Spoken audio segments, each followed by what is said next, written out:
Welcome to the program Power to Unite with Elvira. Makikita po niyo na kakaibang celebrity po bawat episode na pinapakita namin. Last December, we were so happy to introduce to you a group of opera pop singer coming from Thailand, which is called Rivera. Napakaganda ng kanilang mga sharing.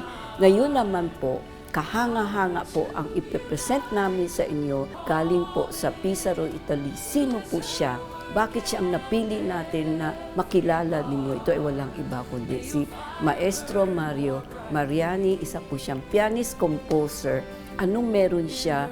Bakit siya ang ating interview? Siya po ang tunghayan ninyo sa pagbabalik ng Power to Unite with Elvira.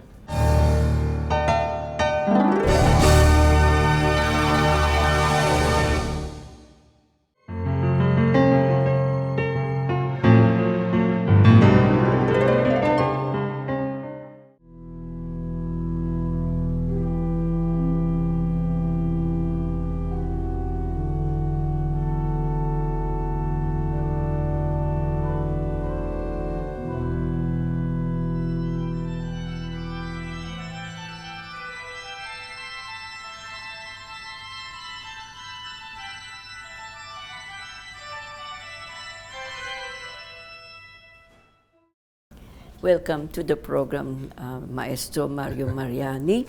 So it's really an honor that you obliged to be interviewed, considering I just watched your concert with regards to the 800 years anniversary of St. Francis of Assisi.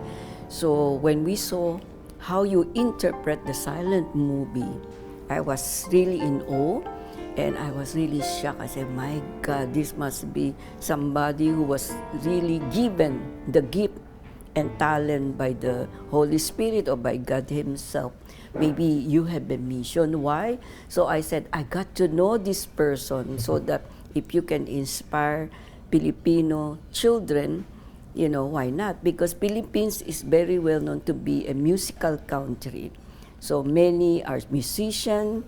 We have opera singer, we have pop singer.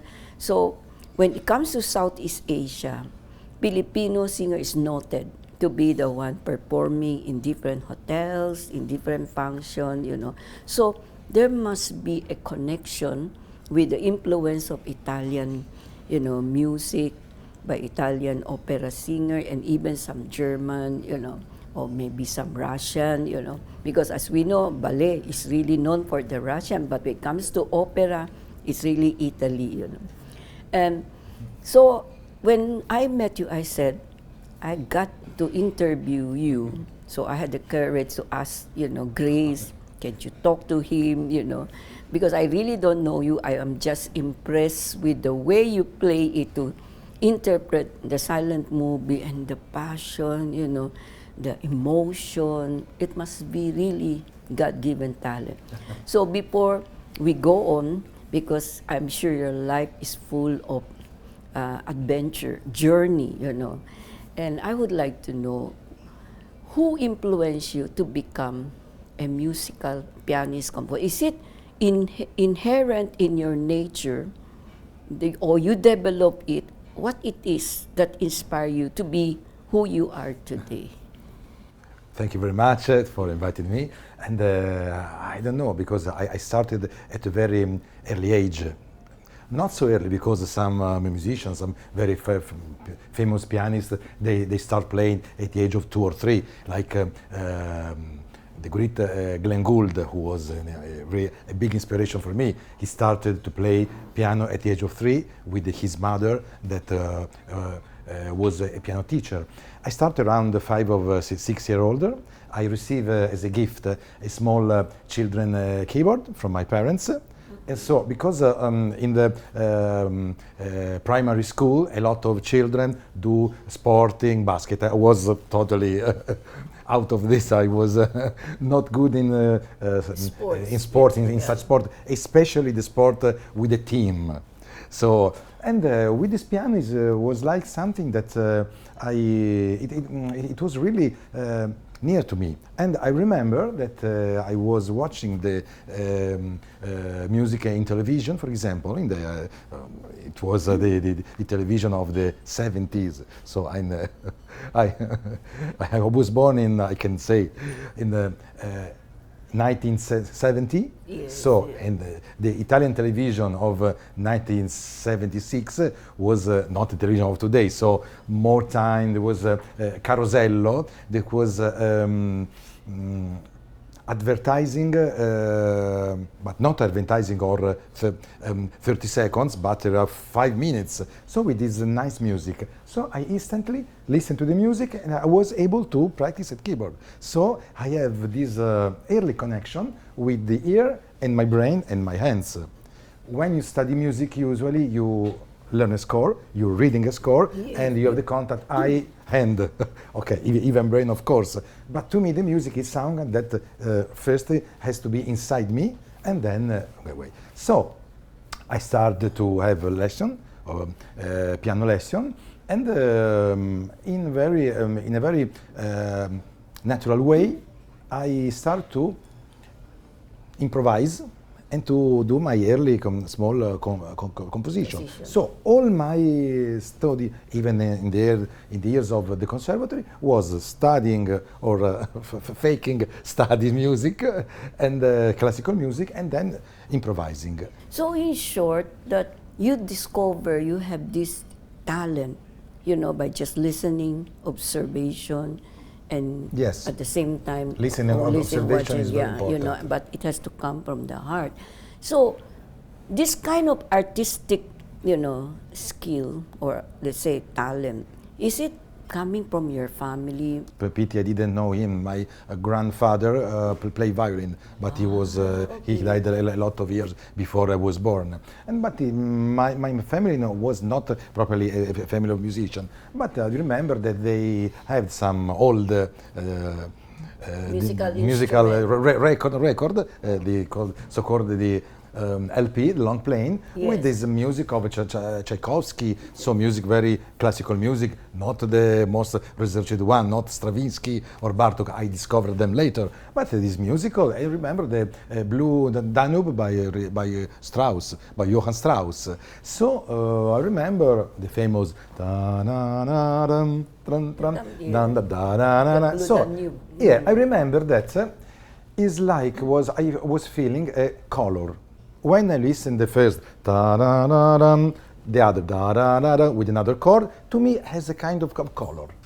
I like later I discovered that this term is called synesthesia. Synesthesia is one you are listening and maybe you are feeling, smelling something. Yes. So it's the one sense goes into the other sense and mix with the other sense. So this kind of synesthesia was something that I was feeling. And so I feeling music with not only with sound, but a lot of other sensations, a lot of other feelings. So in short, without your knowing it, the gift that you receive has the influence of your grandfather without your knowing it, I don't know. Yeah, because probably maybe generational thing. Yes, that's why transgenerational. it comes easily to you. You easily adapt, as you said, the synesthesia. You sense it, Yes. and then blend it together, which I notice and observe. While you are playing during the concert. Magbabalik po ang Power to Unite with Elvira.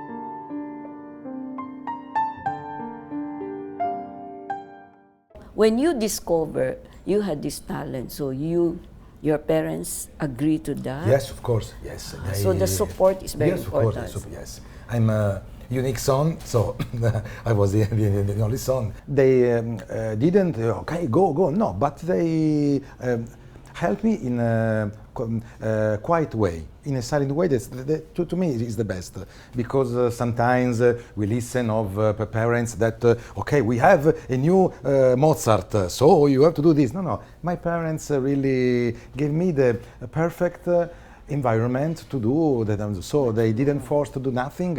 It was very natural, and I thank very much for How this. many are you in the family?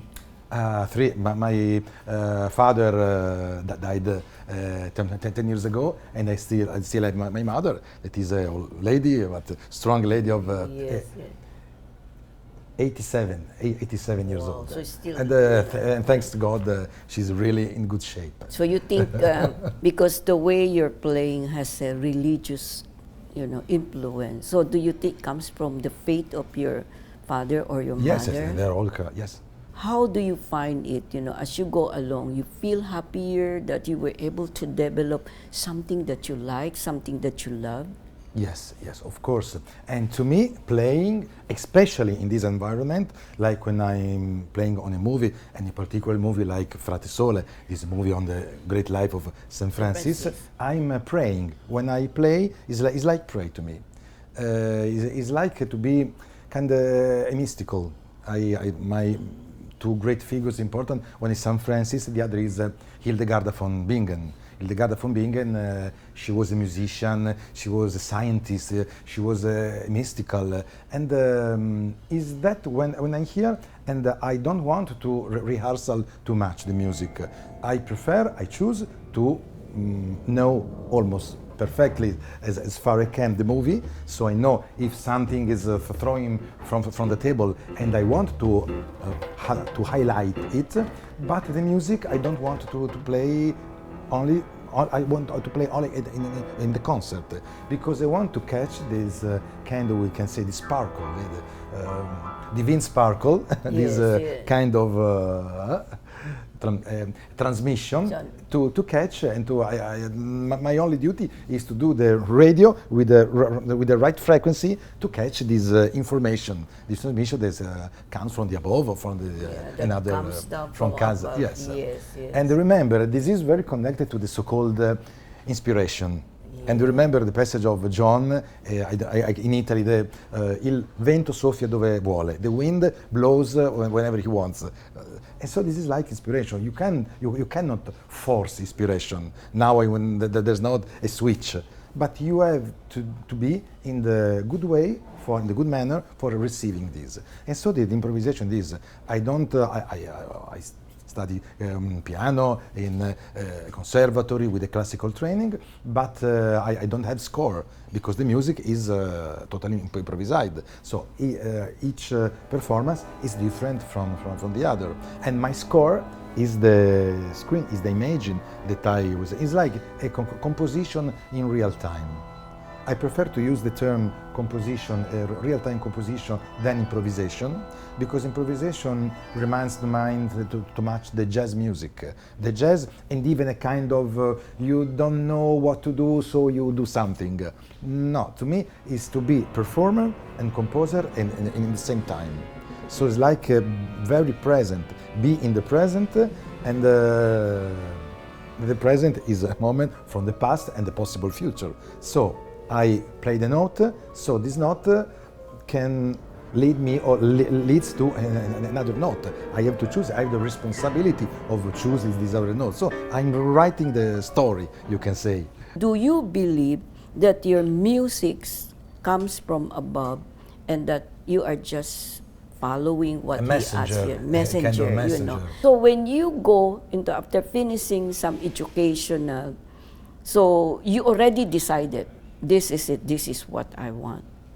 So how do you see yourself after graduating from music, conservatory? Yes.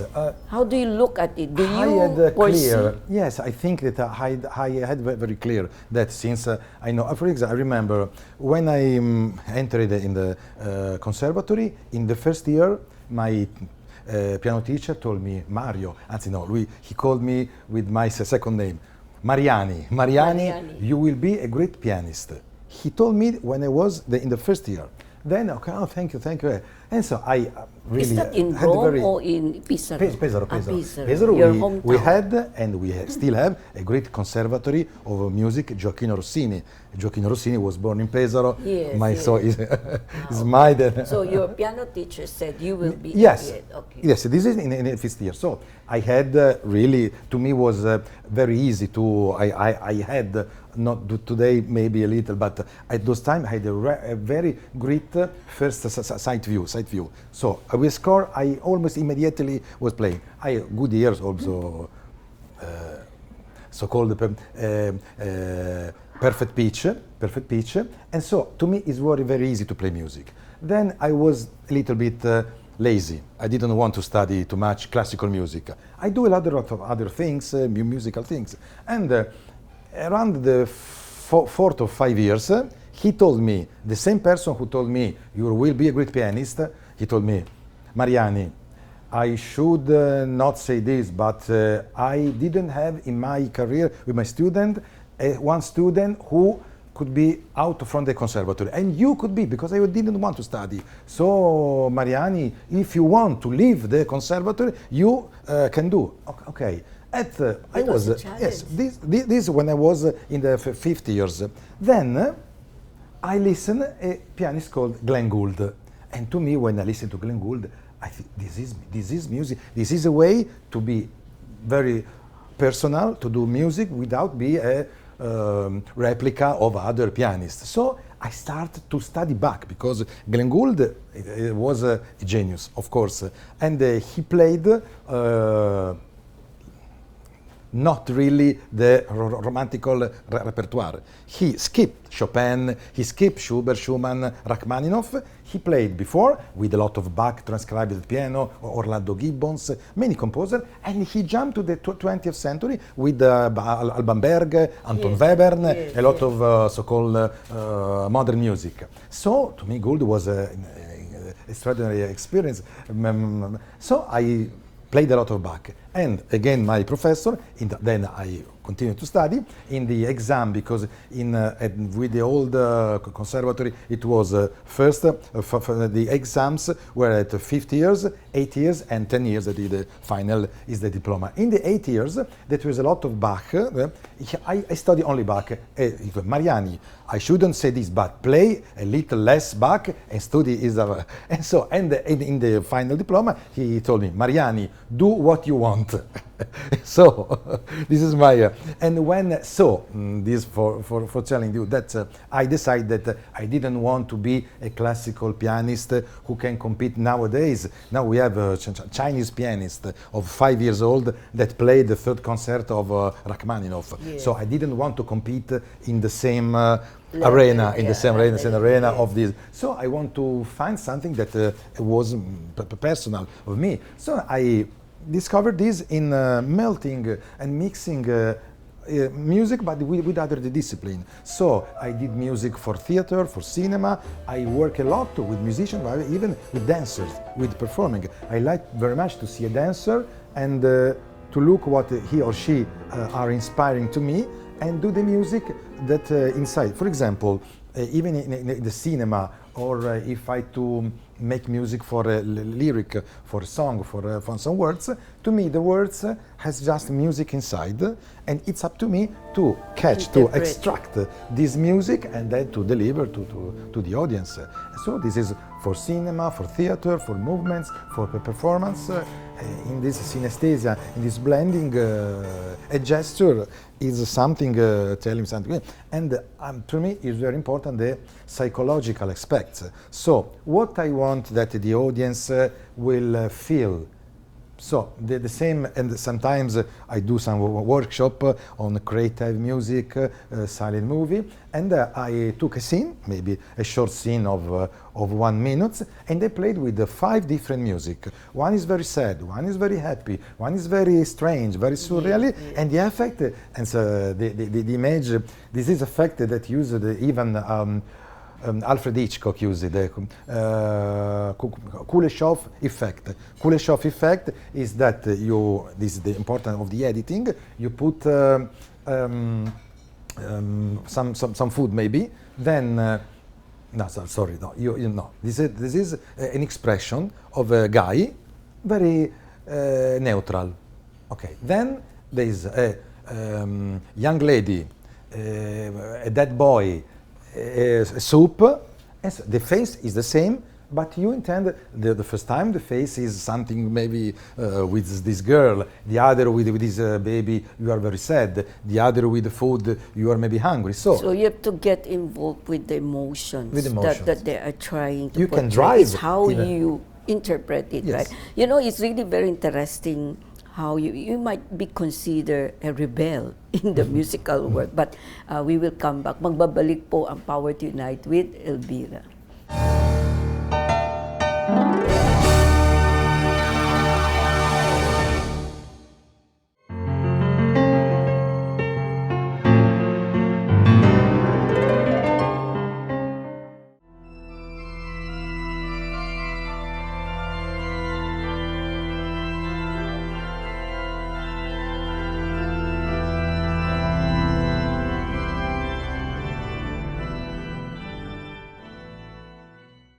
Maestro Mariani, I will call you Mario. I will like Mario. Yeah, yeah.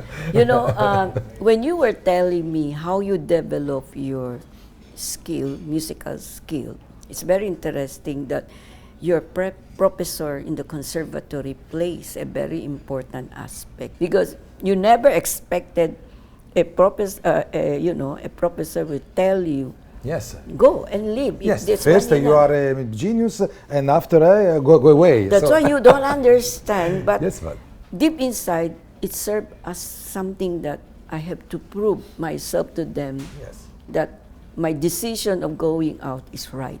He was like a Zen maestro, master Zen. He was very silent. He didn't talk too much, and but a right way in the right moment.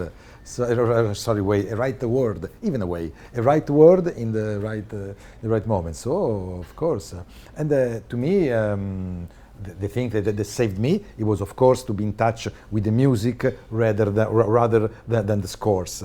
Rather than, okay, I also studied the technique, and especially after, because as a composer, I'm a kind of freelance composer. I'm a self-taught composer. I knew a lot of composers. I studied them and I observe. The power of observation is fundamental. And to me, the music was and still is a kind of a center, like a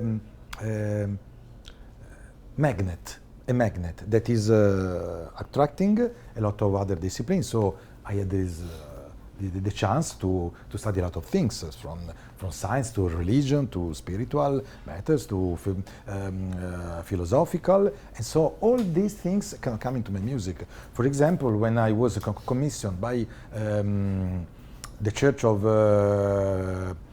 Loreto, la Basilica di Loreto in Italy. This happened exactly 20 years ago, in 2006. They asked me, because I was working as composer with an orchestra, la Filarmonica delle Marche, Philharmonic of Marche. Marche is the region where I live, and of course I had to do a piece of music, sacred music, and my inspiration was the term luz. Luz, it is light, and luz is even in philosophy is a small bone that has the information for possible reincarnation. I took this in something more close to us, so hell, purgatory and heaven. So is a piece divided into 3 moments. The first is the inferno, so a kind of darkness, so a kind of chaos, of confusion. The second part is an acknowledgement, is a kind of a purification, and the third is the revelation, is the heaven.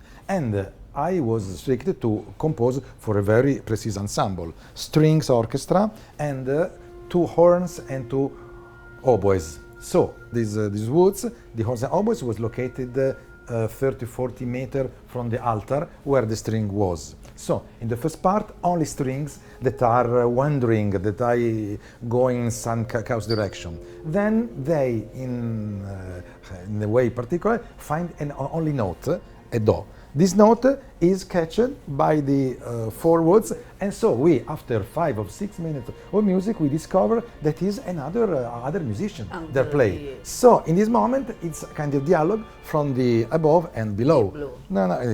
And in the third part, in the last part, this is a cosa to me incredible. I'm very proud to have done this.